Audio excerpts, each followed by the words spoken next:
Internet est un réseau mondial constitué de câbles, de serveurs informatiques et de tous les appareils qui y sont reliés partout dans le monde. Pour y accéder, vous devez le plus souvent souscrire un abonnement auprès d'un opérateur télécom. Votre ordinateur y est connecté directement par une prise Ethernet ou par les ondes avec le Wi-Fi. Pour surfer sur Internet, vous devez utiliser un navigateur comme Chrome, Mozilla Firefox ou encore Internet Explorer.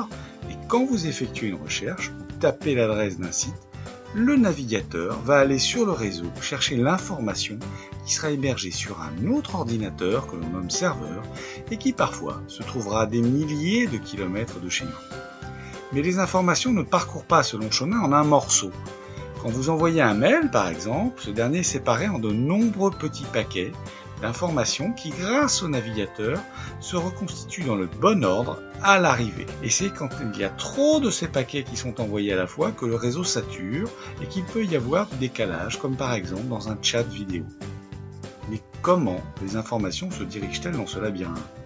En fait, tous les éléments qui composent Internet ont une identité qui est une suite de 4 nombres allant de 0 à 250 séparés par des points.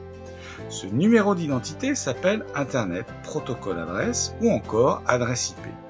Ainsi, tous les ordinateurs, tablettes, téléphones reliés à Internet ont une adresse IP qui les identifie, mais aussi les serveurs de sites Internet.